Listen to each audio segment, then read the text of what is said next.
Hey, Mark. Joe, how are you? I have another question for you. Have you been worried about what I've been thinking about all week? Yes, I could think of nothing else all week long. I'm going to do an easy one. What's your favorite kind of cheese, if you have a favorite kind of cheese? Ooh, my favorite kind of cheese. I do like cheese.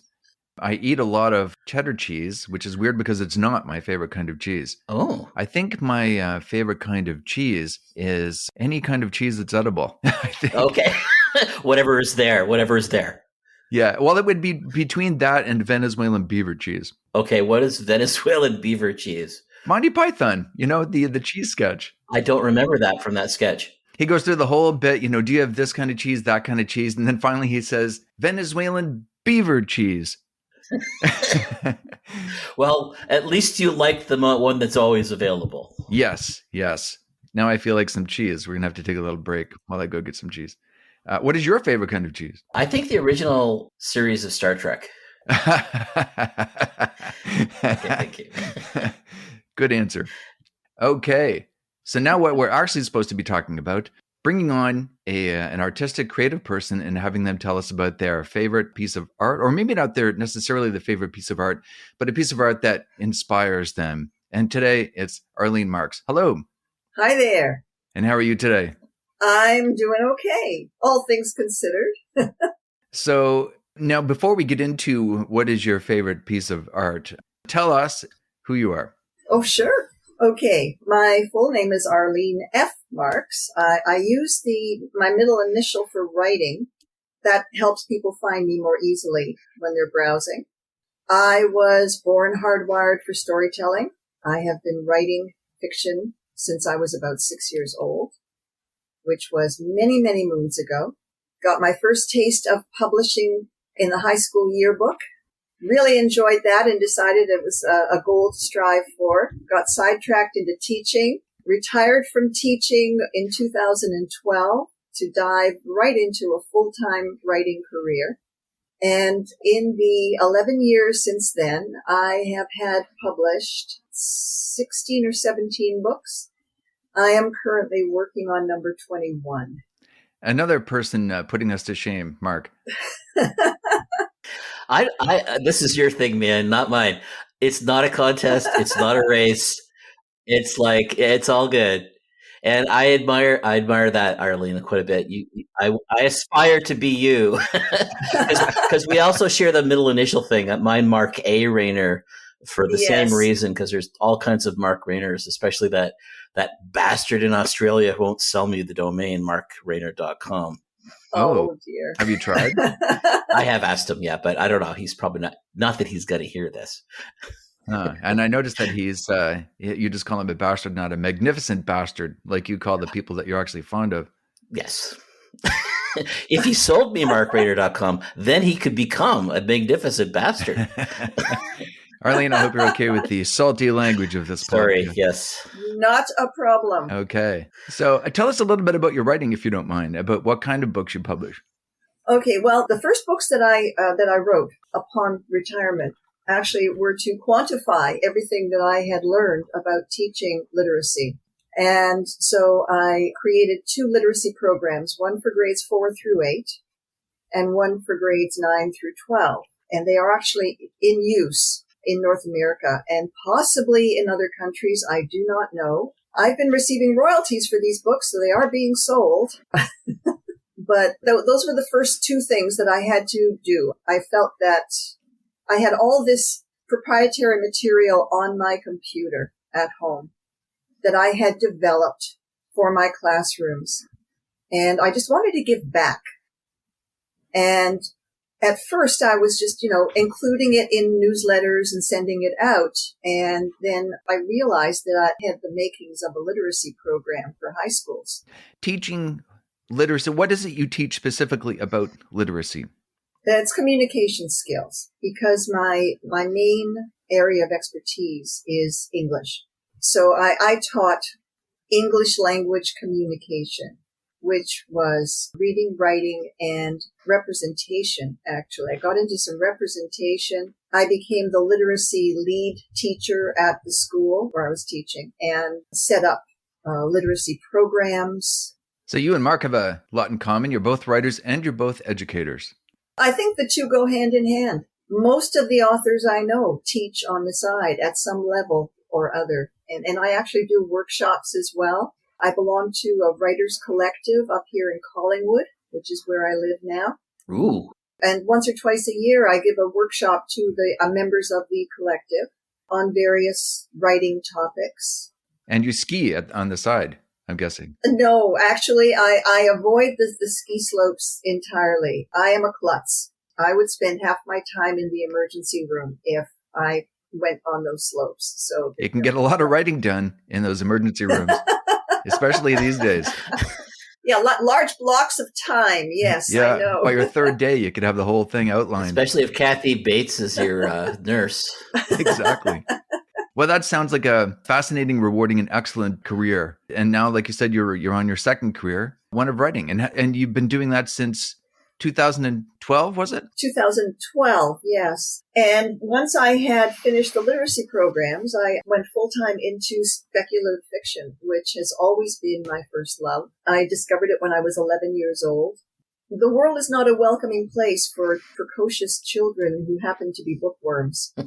And I discovered Robert Heinlein, his book Tunnel to the Stars, I think it's called. Mm-hmm. Heinlein, gateway drug, science fiction. Oh, yeah, absolutely. It was a story about some teenagers who get stranded on an alien world and they have to set up their own civilization, and they discovered that they are actually able to deal with setting up a civilization on their own. And then they're living quite independently and they're settling their disputes and all the rest of it. And then they get rescued and they get demoted back to being kids. And I was feeling that way at the time. So I really related to that. Yeah.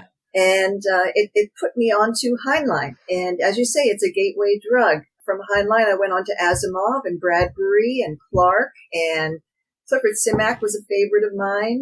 Anne McCaffrey. Zena Henderson changed my life because she was an educator who wrote about children with such sensitivity. And her writing was so lyrical and so beautiful that it stuck with me. I'm not familiar with Zena Henderson. Yeah, I'm like, who is that? Well, she created The People. There are four or five books that she wrote that I am aware of, and I have all of them. And she wrote 2 novels about the people. I have 2 of her story collections. One is called The Anything Box. But now Zena Henderson is not what you came here to talk to us about today, and neither is it even fiction. No, it's a painting. And again, my first encounter with this painting was a very long time ago. It could have been introduced in a classroom that I was a student in. I just remember it being something that has stuck with me over many, many years. Pieter Bruegel was a Flemish painter in the first quarter or so of the 1500s. And like the artists of his time, he had patron. And the idea of a patron, because there was photography hadn't been invented at that point. And so if you wanted a picture of your family, you hired an artist to come and paint it. If you were wealthy enough, you could supply an artist with living expenses. Nowadays, we would call that a retainer, but they actually enabled the artist to live and be at your beck and call, so that if you wanted something to remember a special event, the birth of a baby, for example, or a visiting relative that you wanted a painting of, you would, put out a call to the artist who would drop everything and come and paint an actual portrait of your relative or the new baby being held by the proud parents or whatever it is you wanted them to paint. In their spare time, they could do other commissions. They could do other things. And what Pieter Bruegel did was he went out into the countryside and he mingled with the peasants and he recorded in his paintings their way of life. And his tendency was to squeeze everything he had observed over the course of however long it was into a single canvas. Huh.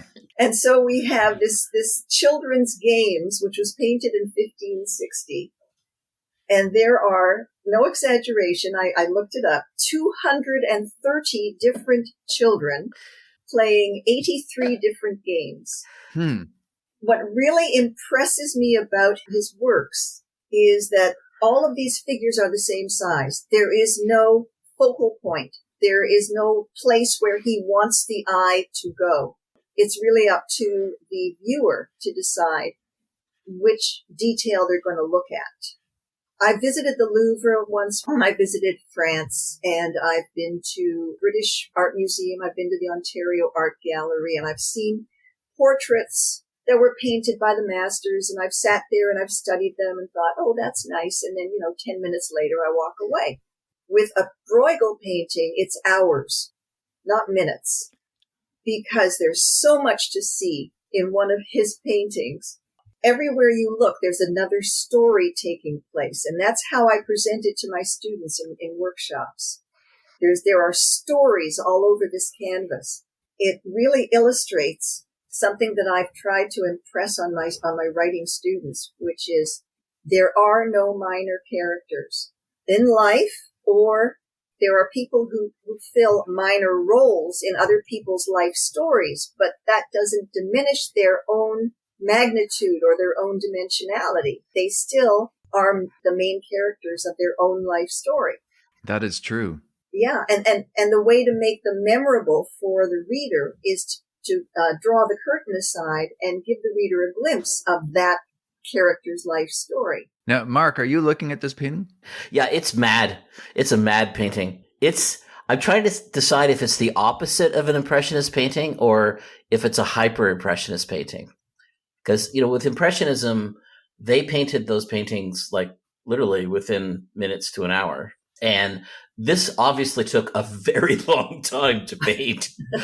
But at the same time, it's got the same kind of like, here's the scene, here's what's going on. Yeah. You could take a glance at it and go, yeah, it's a lot of kids having a lot of fun. But then when you look at it, it's like, what is going on here? What are these games? So what are some of the fun stories that you like out of this painting? Because there are so many. Oh, there's one where someone's having a practical joke played on them.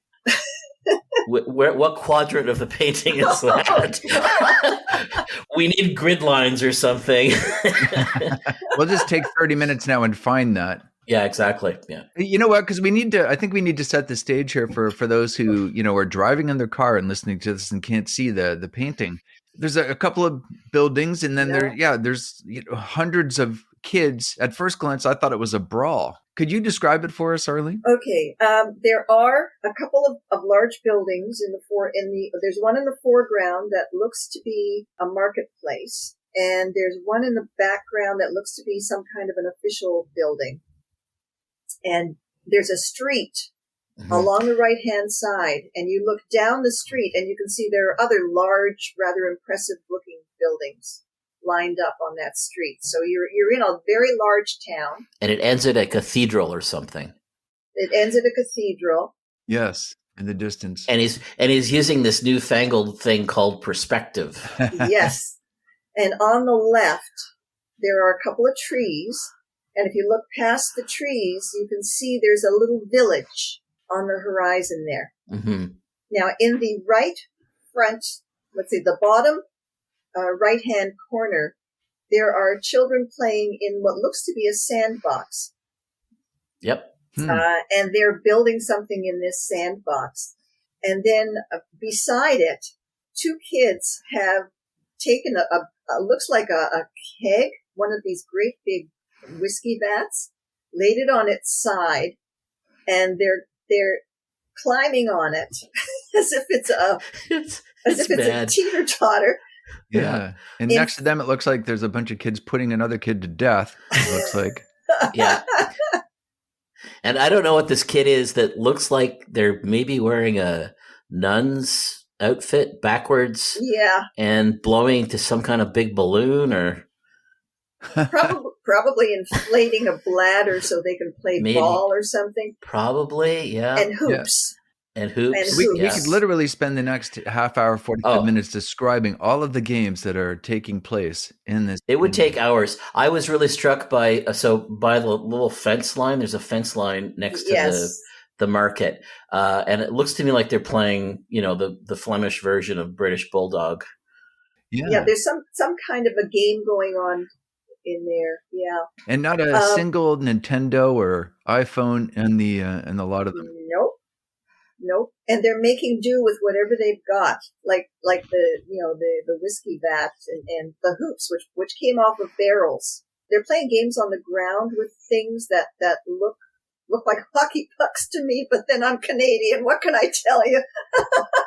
I'm just reminded of my childhood when we played things like Death Run 3000, where we'd ride our bicycles around in a circle and try to play like this game of polo while we did it at high speed. It's like there's no safety standards here at all. Yeah, there's no helmets. And don't forget, these are games that were played by children in the 16th century. Yeah. So a lot of the games that would have been familiar to them are no longer exist. This is all very, historical. But maybe some of them do. Maybe some of them have lived on to this day. Well, I'm sure that there's a hide and seek going on in there somewhere, and like you said, there's a sandbox. They're playing in the sand. Yeah, there's British Bulldog. That's not Ring really Around the different. Rosie, probably. Or I will say, like, it doesn't have a focal point. Which is, from my perspective, what I teach is web design and graphic design. Is like, well, yeah, you're supposed to have a point that you're looking at, but that's the point of the painting, right? Is that you're supposed to look at everything. Well, what I got from this was when you're building a world, a fictional world for a series of novels, or even just for a single book, that world is full of people, whether they appear on the pages of your book or not. In a series like my Sic Transit Terra series, I mean, this is a whole universe, and it's full of people doing their own thing in various corners of the universe. And I'm just choosing to focus on a detail in each of the books where there is a story happening, and there is a main character or two, and there are secondary and other incidental characters, but they are still the main characters of their own particular stories, which I may get to in a different book later on, but at the moment, we're dealing with this particular story. And this painting has kind of guided my world building as well, because this is the way I try to construct my worlds, with the sense that there's another world outside the pages of the book, and that the characters are aware of, and that they pay service to. That really helps to put a perspective on things. So you apply this painting directly to your fiction work? Yes, I do.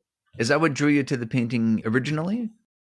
Well, I probably encountered it when I was in high school and getting a taste of publication. So, yeah, I would say this and Zena Henderson, and probably a whole bunch of other things as well.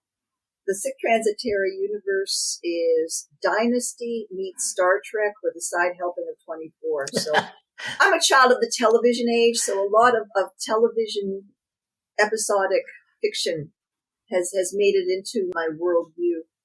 Now tell me again, what is the name of that series? Sic Transit Terra. Okay. And how many books are in this series? There are 6 in the initial story arc. The next book in the series has been completed and it's under consideration at Brainlight Publishing. I've started a new series about an alien race called the Nash'terel.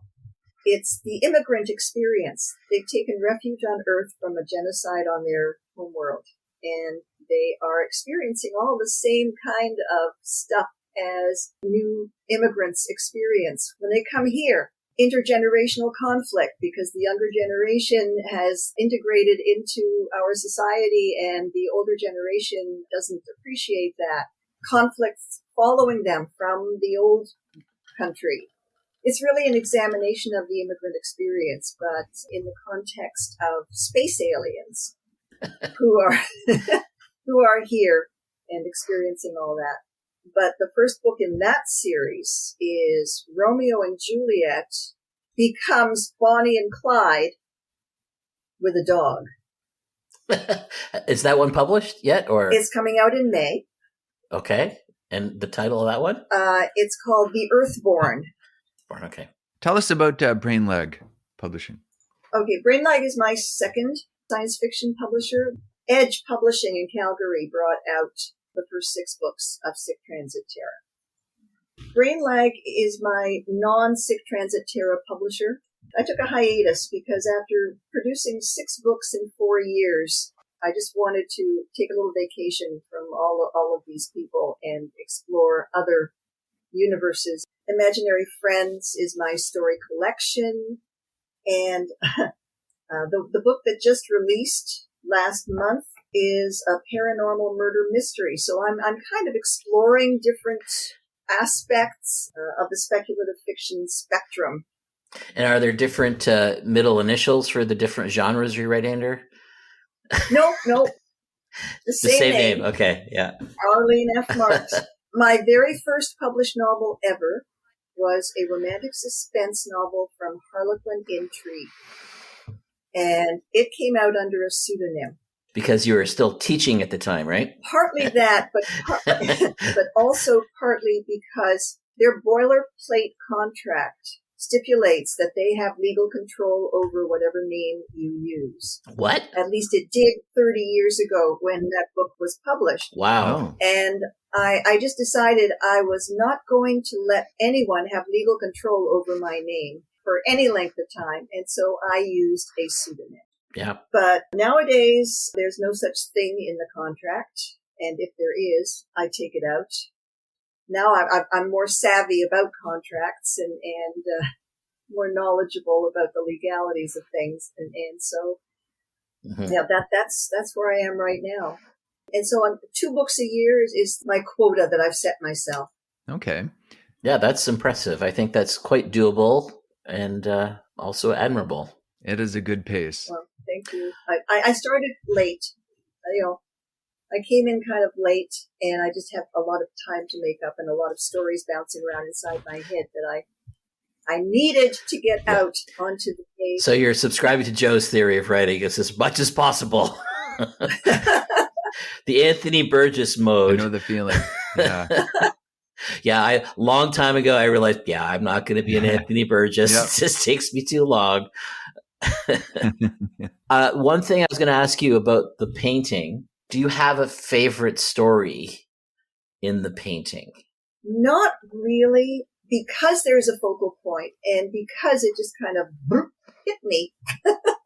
And what impressed me most about this painting was that, the sheer number of figures and the variety of activities and so on. So I don't really have a favorite. I just enjoy looking at the whole painting in its entirety. Do you have a print of the painting in your home? No, I don't. I would love to, and I probably should be dropping hints about that around this time of the year. Christmas gift, anyone listening? Another thing we share, I think, Arlene, is the idea that every character does have a story, and it's just interesting to me how we come from different places. So I can see how this painting would do that for you. For me, it was from studying theater, and I'm a real dilettante, and I kept changing my my major at Queen's when I was doing my undergrad just to take the courses I wanted to.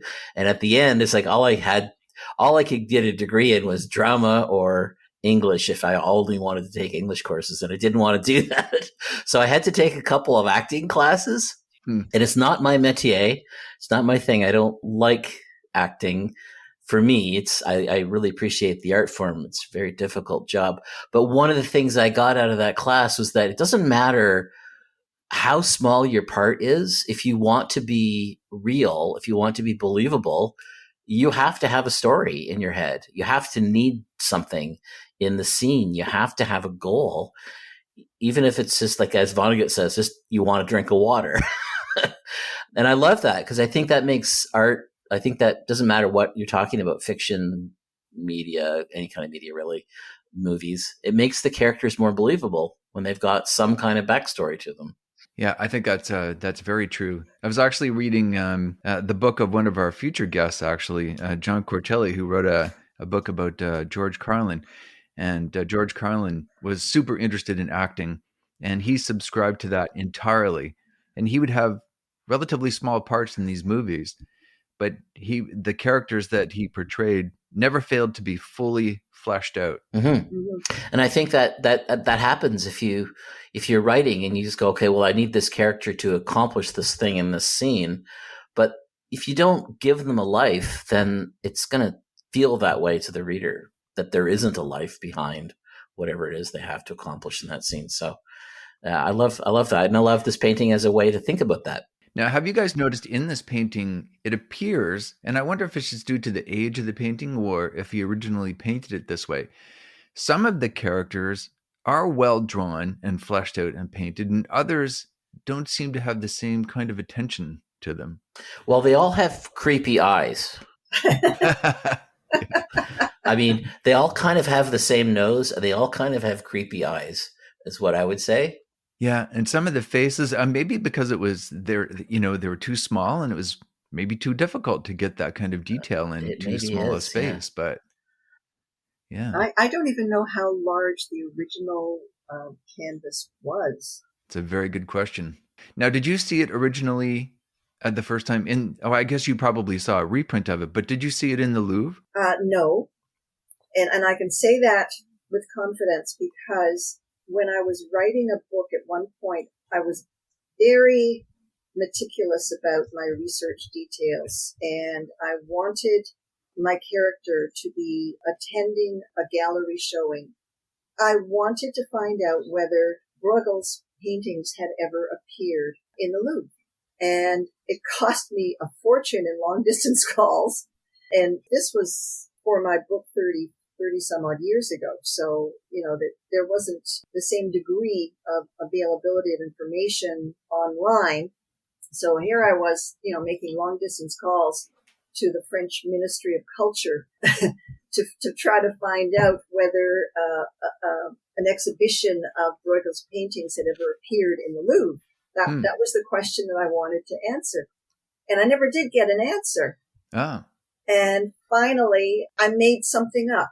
And that was okay, because this is fiction. It doesn't have to be accurate as long as it's plausible. As long as it doesn't jar the reader out of the story, you can get away with it, because the reader will suspend disbelief as long as you make things plausible and as realistic as possible. That does make sense. I'm just you got me curious about how big this painting is. Oh, I've looked it up. It's 4 by 5 feet, roughly. Oh, that's big. That's a pretty large big painting. Yeah. So yeah, I don't think that explains the weird faces. I had a theory that apparently even during the Victorian era, there's this idea that children were just little humans, little adults. Yes. And maybe that's why he's drawn them that way. That's just how they are. They're just like little adults. Or maybe that's what people's faces look like back then. Yes, that's it, Joe. You think you've nailed it. We've evolved into different faces in the last 400 years. Prove me wrong. Their body proportions are those of adults. They are, yeah. They don't. They kind of aren't. Like, there's some of them you go, that doesn't look like a child.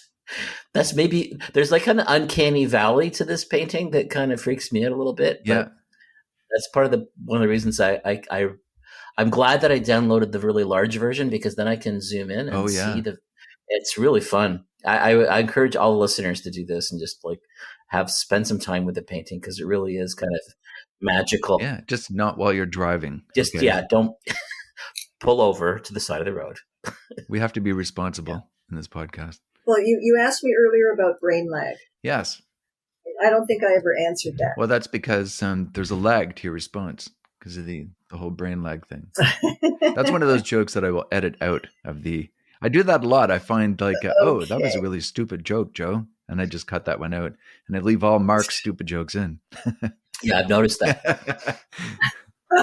Okay. Well, brain lag is based out of Milton, Ontario.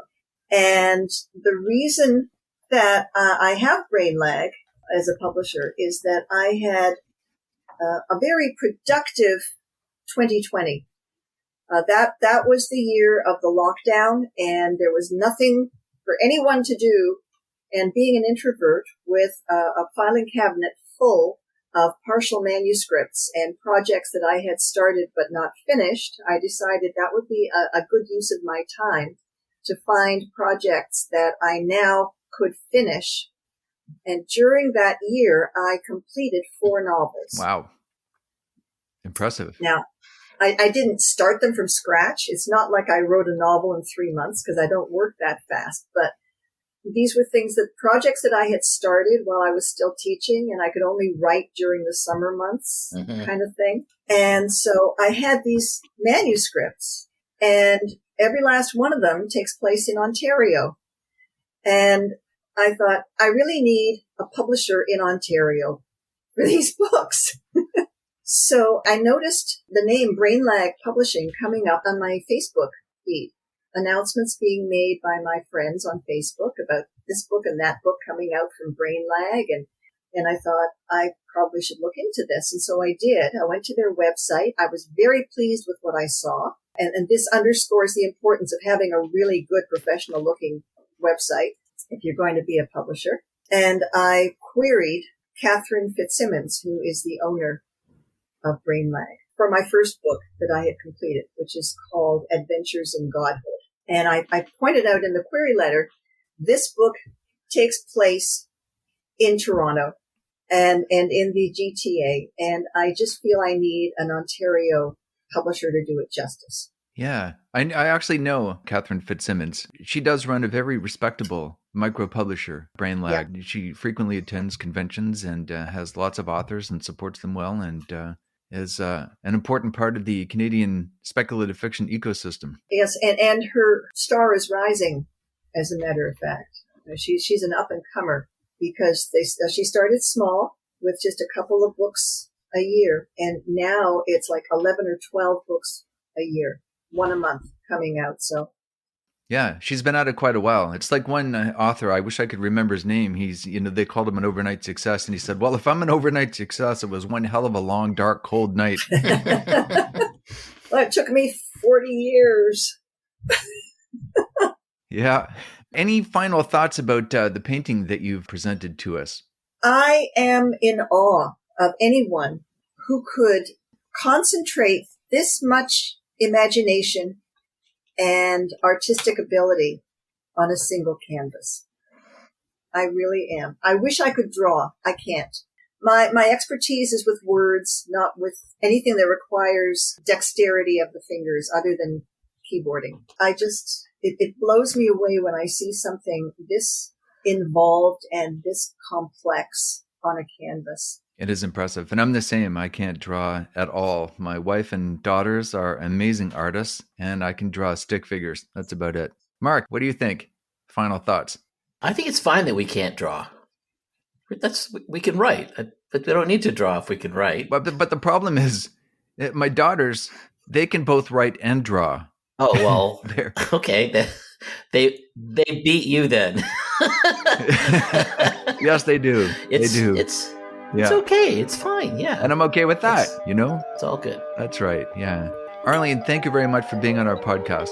Thank you so much for having me. I've had a really great time. Thanks, Arlene.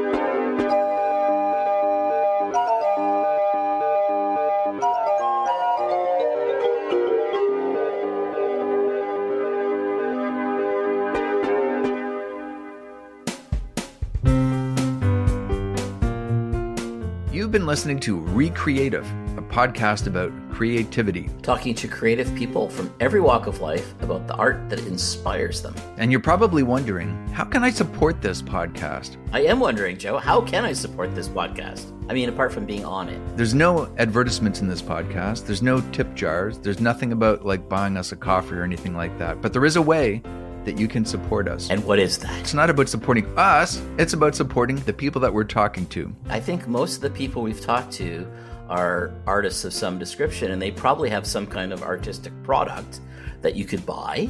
And if you enjoyed it, maybe you could review it for them. Oh, yeah. But maybe us too. Yeah, you know what? Us too. It wouldn't hurt. They could buy our books. And how do they find us? Recreative.ca. Don't forget the hyphen. There's a hyphen in there. Re-creative. I took your line. Sorry. Well, because I stole your line.